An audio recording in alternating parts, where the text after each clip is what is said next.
Welcome to Passive Aggressive Income. This program may contain strong language. The content may not be suitable for audiences under the age of 17. We understand many of our listeners may not agree with all of our personal viewpoints. We in no way, shape, or form mean to be offensive to anyone. Our show notes will provide all of our source material included for each episode. Now let's get passive aggressive. Welcome back to another episode of Passive Aggressive Income, everybody. I am your host, Mims, and I'm here with my other host, Lexie. And Lexie has a topic of discussion that I'm excited about, and I know she's been wanting to cover for a hot minute now. So I'm going to hand over the reins and let her go to town. Yeah, thank you so much for the intro. So I feel like it's really easy to set lofty goals, and it's something that Mims and I both do in our personal lives, especially when it comes to things like real estate. And it's really easy to want to do a lot of things, but it can be difficult to actually do those things. So in Mm-hmm. this episode, I'm going to talk about my process in setting and actually working towards my goals that I've kind of curated over the past couple of years. So, setting goals. Number one, write them down, have them either written down in like a notebook that you are not going to lose, or put them in a document, something like Google Drive, bonus points if you can access them at any time. But yeah, having them written down so you can actually refer to them and you're not just forgetting about them after you're like, yeah, I want to do that. And then that's it. I really love that. And I've actually started practicing that because I know I've told you about a little passion project that I haven't really told anybody else about, but I'll hear something like out in the street or I'll hear something in a song and I have like an ongoing notes in my phone of everything that I want to include in said project. And it's really helped because I'm on my phone almost, all hours of the day. It's right there and I just keep a log of it. So I think that's super important and a really great tip. Yeah, it doesn't need to be anything like super structured and formal. It can literally just be like writing notes in your phone. And then maybe if you want to like put them into something more formal, you can, write them in your phone when you have, just like a quick second to do that and then transfer them over to like a goals document. That's great. Yeah. So, how do we actually set goals? I like to follow what is called SMART goals, and the acronym stands for specific, measurable, achievable, relevant, and time bound. So basically, you want your goal to be specific enough that like you have something like a target in mind. It's not just like, oh, I want to get in shape. Like that's not a Mm, good goal. Like do you want to lose weight, do you want to gain muscle? Like make sure that it's specific enough and then also measurable. So if you hmm want to say like gain 10 pounds in muscle, then like that's a measurable goal. hmm Make sure it's achievable. For me, gaining 10 pounds in muscle, I'm a very small person. 10 pounds is like a good portion of my body weight. So, like, that's maybe not like the best goal for me. It's good to have lofty goals, but make sure you can actually reach them. Otherwise, what is the point of setting them? And then it's only going to lead to disappointment and not wanting to keep going if you set goals that are not achievable. And not saying that you can't achieve your goals, but everybody has their limits and everybody has things that they're not in control of. So just being mindful of things that you are able to accomplish if you really have all the tools instead of just being like, I'm going to be shredded and I'm going to have a six pack abs by, next Saturday because I'm going to a wedding. Like, don't, don't do that because all you're going to do is disappoint yourself at the end of the day. Yeah, that's such a good point. And along with that, the next part of the acronym R is relevant. So also making sure that like your goals are actually still your goals and you didn't set this goal and then, life changes, but you still have this goal that like you want it to reach for. Like, do you still want to do that thing? Just make sure that make sure it's relevant and then also time bound. So like in Mim's example, I want to have a six pack of abs by next Saturday for like this wedding or this vacation that I'm going on. Make sure that like number one, the time is relevant. Like if you don't have a six pack of abs now, you're not going to have it by next week. For sure. So like making sure that you have your time, that number one, you're setting a time. You're not just like, yeah, I want to get in shape, because that leaves it so open-ended that like there's no pressure to actually achieve the goal, but you're also being realistic about it. Right. And then I suggest separating your goals into different categories.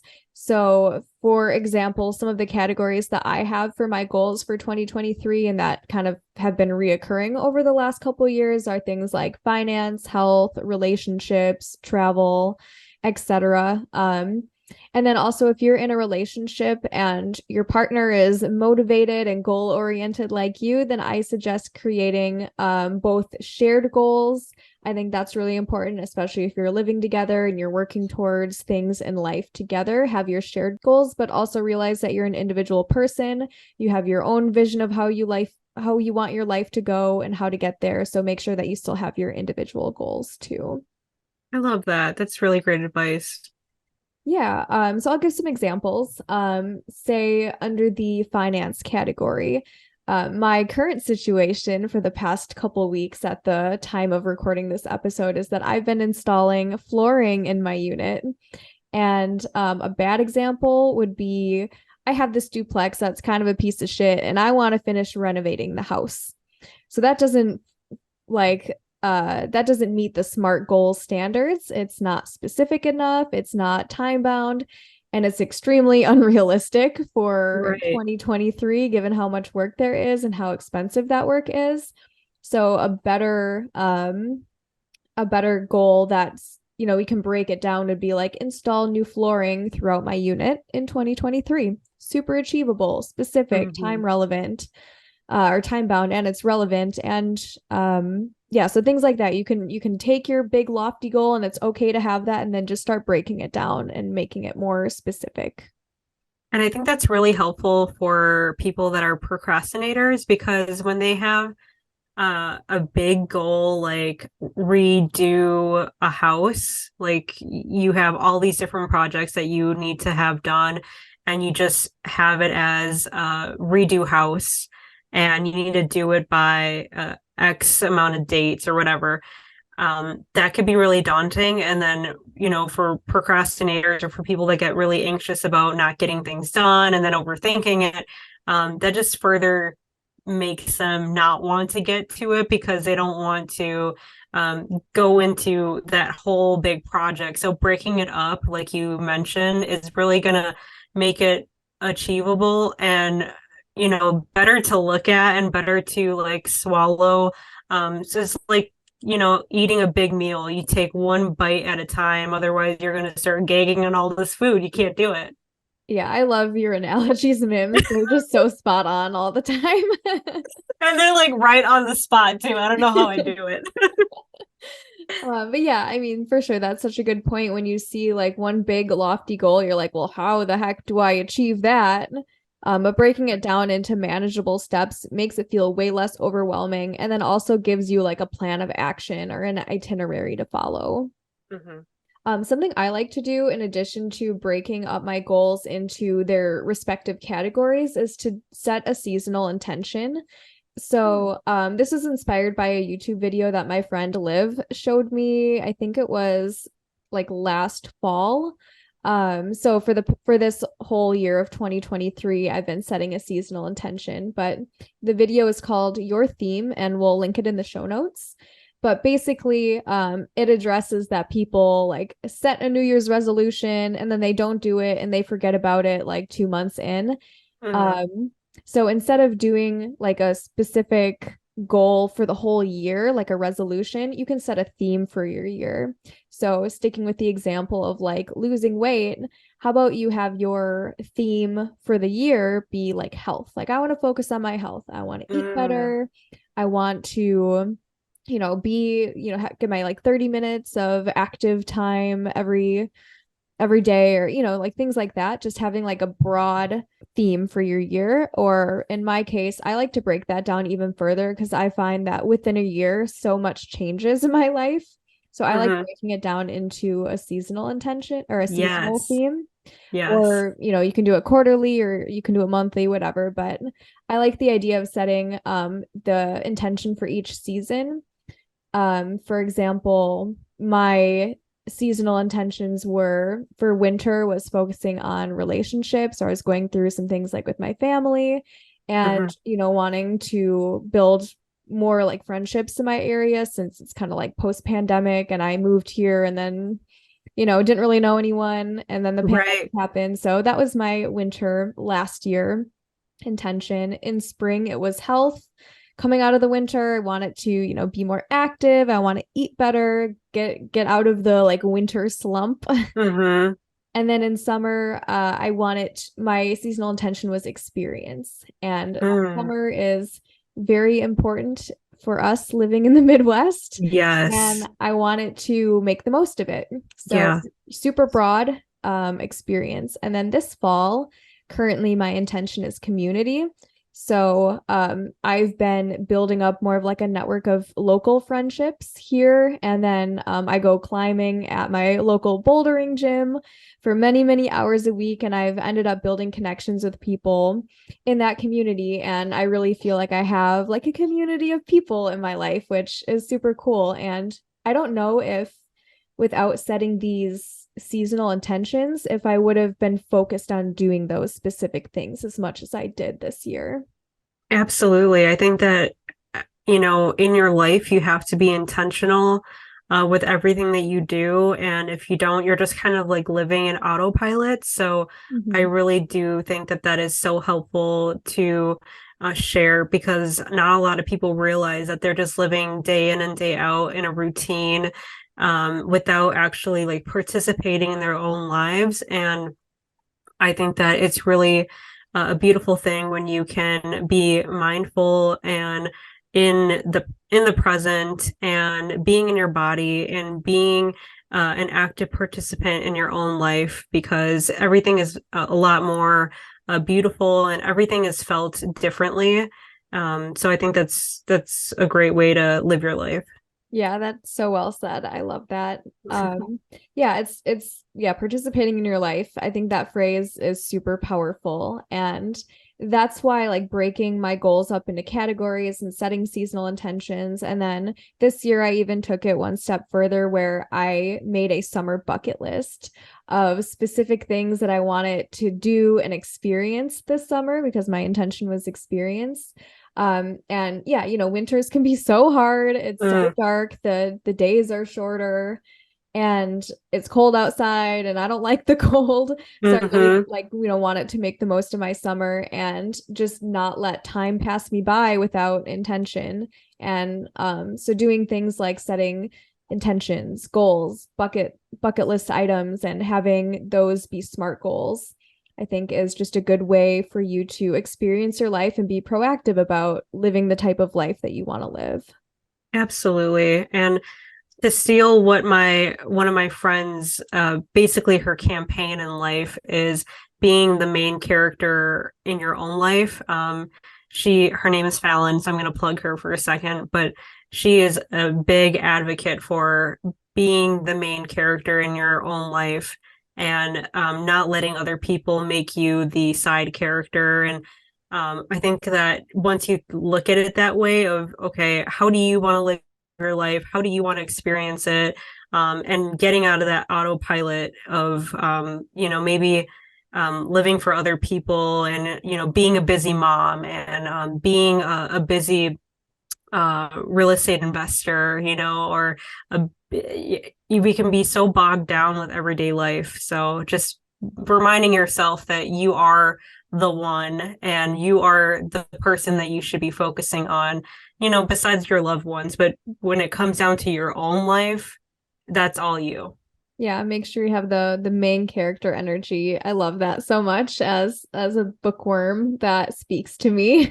Oh yeah, she will like empower you in 5 minutes. I kid you not. Like she'll make you want to like rethink your whole life. So we're gonna have to talk to her in a different episode. For sure, we can definitely have her on.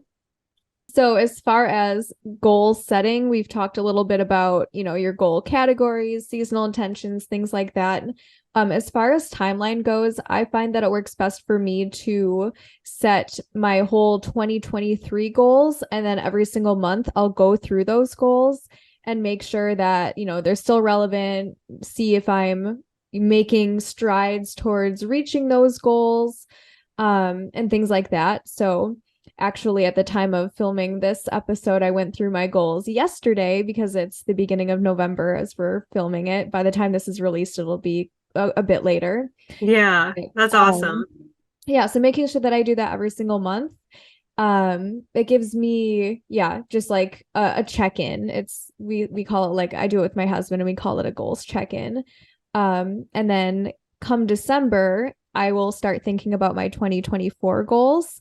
And so early December, I'll start doing that. That gives me the whole month to prepare, to think about like what I want to change, what I really want my 2024 to look like. And then after the distractions of holidays and time off, then I already have everything set. So I'm good to go January 1st. And just a quick question. Do you uh have all these goals outlined like in a notebook, or is it like on a whiteboard, or how do you do that? Yeah, so initially I'll get more into this, but initially I would just write them down because I'm a fan of just like, having like a little notebook and having things written down. It helps me remember things better, and just it feels like I'm doing something, when it's like pen Right. on paper. But I found that that's maybe not the best way for me to go about my goals because I don't have access to it all the time. And if I lose that piece of paper, well, it's Mm, gone. right. And things like that. And it's just harder to change goals as they like change throughout the year. So I've initially this last year wrote them all down in a notebook and then transfer them to a Google document. Nice. Okay. So, yeah, that brings me to the next stage. We talked about goal setting, but you know, talking about goals and how we want our futures to look, at least for me, it gets me super energized and super excited. And I'm like, yeah, I'm going to do all these things. And then the year can pass and you're like, oh shit, yeah, I set all those goals and I didn't think about them at all since then, didn't make strides towards reaching them, forgot about them completely. So now we're going to talk about how to actually work towards your goals and make sure that you are doing them. Okay. The first year that my husband Alex and I set goals, I believe it was 2020, January of 2020. And yeah, we were super ambitious. I'm really proud of us for like taking the time to discuss what we wanted out of the year and wanted our futures to look like.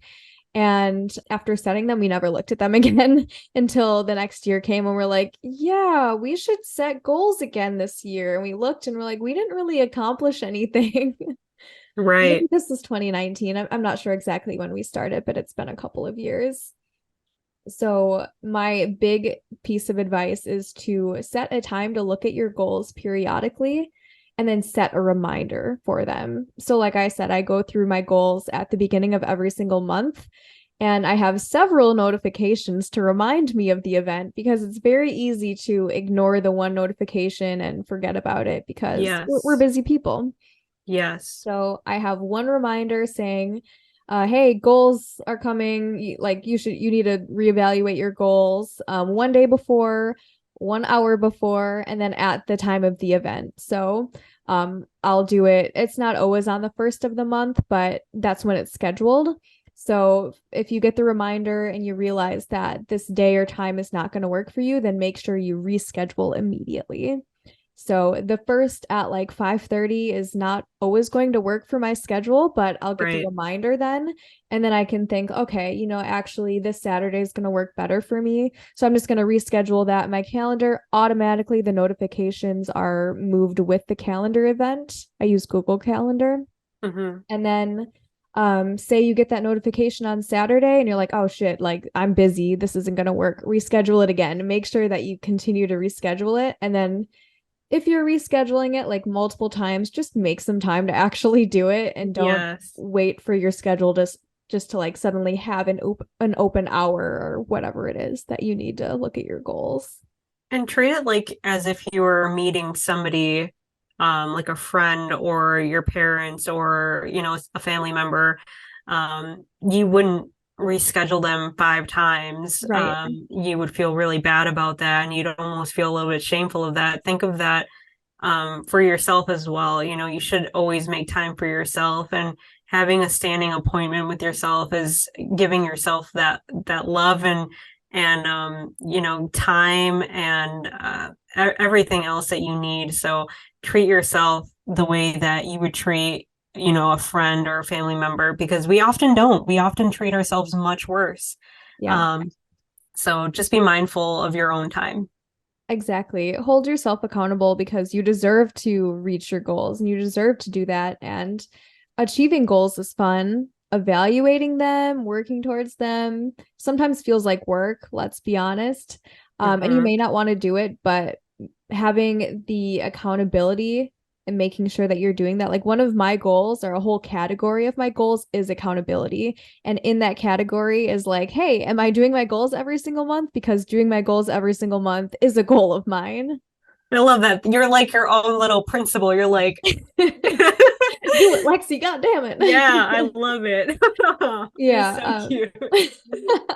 Yeah, it's all things that like I've learned along the way when I'm procrastinating or not doing my goals. And I'm like, this actually is important to me. So Exactly. one of my tips is to make looking at your goals fun. So Alex and I often found that like looking at our goals could be kind of tiring and even sometimes emotional. And it wasn't always super fun. So we've combined a date night with a goals night. So it's like an incentive to, we get to do something fun and we'll look at our goals and make sure that we're meeting them or working towards them or just like keeping them in our mind. Right.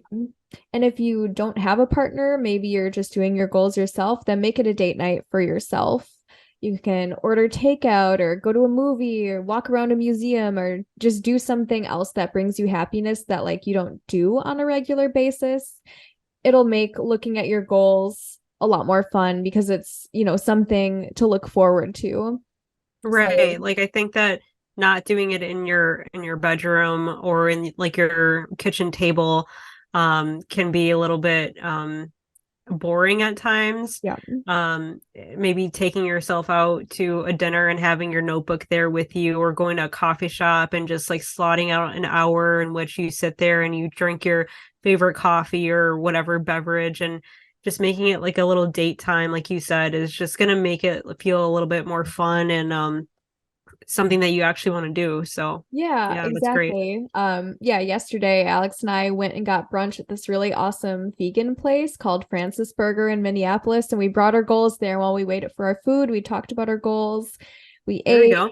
we, had our little date, and then afterwards we just made sure that we wrapped up the goals since we didn't get through all of them before our food came out. But if even that isn't quite enough and you really need to bribe yourself, then do your goals and say, once I'm done with my goals, then I can go out and do this other fun thing that has nothing to do with my goals, but like you've earned it. You can treat yourself Yes. because you spent some time making sure that you're looking at how you want your future to look like. And so you deserve it. Yes. And another thing that I've learned over time with goal setting, as I mentioned earlier, is that goals change. And the beginning of my 2023 looked completely 100% different than my 2023 looks now.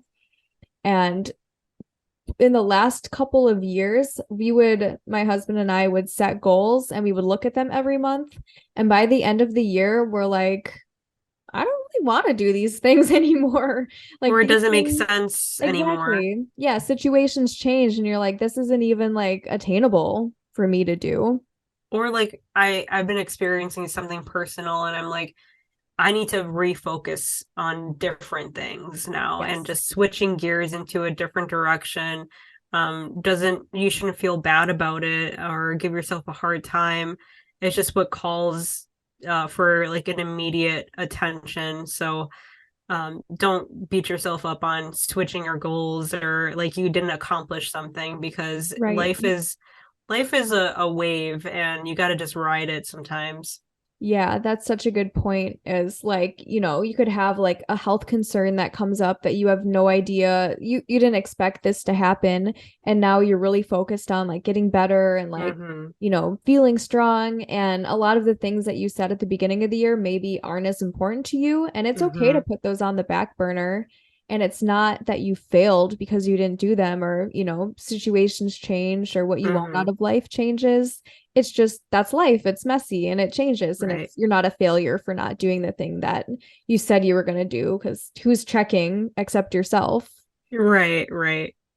But yeah, so to the point, if it's not relevant, then that's not a smart goal, and that's not a good goal that you should be setting. So, like I said, every month I'll look at my goals, but every quarter or season change, I'll set a new seasonal intention, and then I'll evaluate if my goals are still relevant. So that's also why I like seasonal intentions so much, because it allows for like that fluidity with things changing throughout the year. And then as I set my new seasonal intention, I'll delete, add, check off, and change goals to make sure that they are still what I want out of life and that they're still a priority for me. That's great. Yeah. Yep. And then, like I said, I used to like writing my goals on paper, but because my goals tend to change so much throughout the year, I find that something like Google Docs works better, where I can just change it and it's not like a huge mess, because I really like clean, like organized documents. I love formatting. If there's like scribbles all over the place, that just gives me anxiety. Yeah. And a lot of places sell notebooks that are specifically for this type of thing, like goal setting or Yeah. being like a mindful journal or something like that. So there's something for every type of thing out there if you're willing to look for it. And I know a lot of people like to see their goals or their visions every day in their office or in their Yeah. bedroom or in their bathroom or whatever. So even if you have like a whiteboard or a chalkboard and you have like it all written out in front of you, I know that's helpful to a lot of people too. So that's another way to do that. For sure. And as you go through your monthly goals, you do your monthly goals check-in. It's not enough just to look at your goals and be like, oh yeah, that's a good reminder.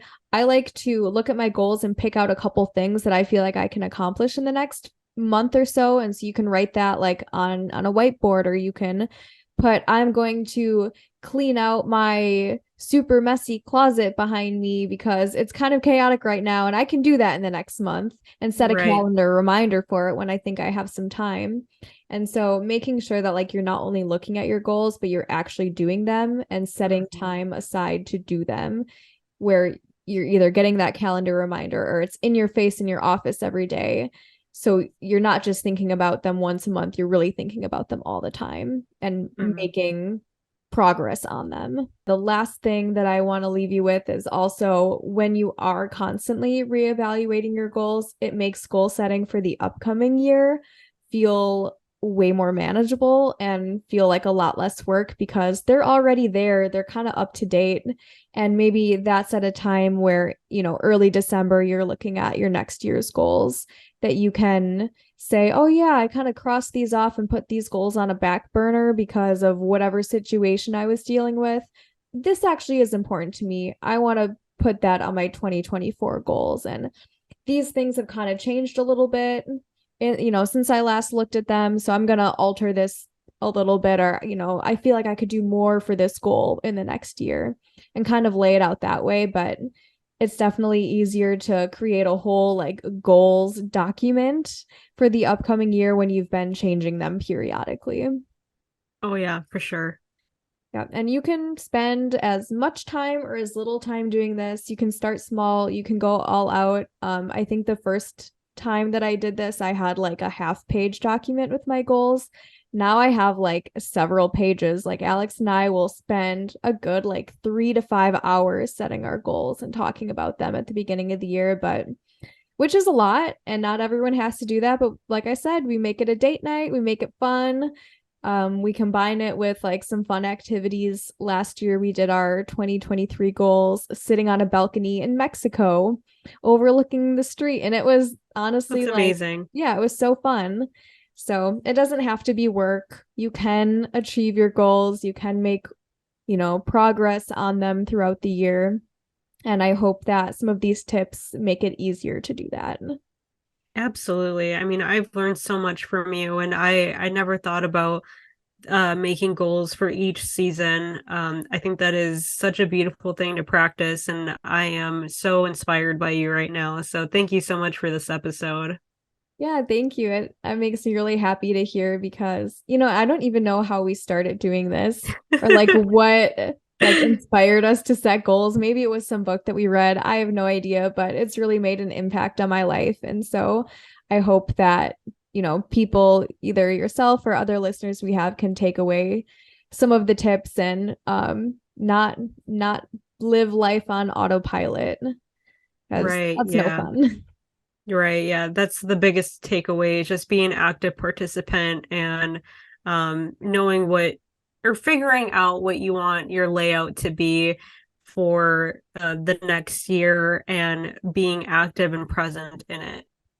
Yeah, for sure. So good one to end off on, sort of wrapping up the end of the year here. Yes. Let us know if this was helpful for you, what kind of goals you've set, or if what you plan to do differently in the next year to be a more active participant in your life. Or if you have your own tips that Lexie didn't cover that you think that are good for us to know, we are definitely open to other people's advice. And if it's working for you, it could definitely work for us too. And especially if we've never heard of it. So, yeah, if you have any recommendations, send them our way. Definitely. Yeah, this is an ongoing process, and I definitely don't have all the answers. So we are open to feedback as always. All right. Well, thank you so much for everything on this episode, Lexie, and stay tuned for more episodes on everything that we can think of under the sun as far as passive income and how to set yourself up for success for your future. All right. Thank you guys. We'll see you next week. Bye. Bye. Passive Aggressive Income was written, recorded, edited, and produced by co-hosts and creators Mims and Lexie. We truly want to thank our listeners, collaborators, friends, and family that continuously support us for all the love we receive. If you enjoy our show, please give us a glowing rating and review on Apple Podcasts and Spotify. Also, follow us on Facebook and Instagram to see what we are up to. For any inquiries, please email passiveaggressiveincome2023@gmail.com. Episodes of Passive Aggressive Income are available wherever you listen to podcasts, so make sure to subscribe and like us on your favorite streaming platform.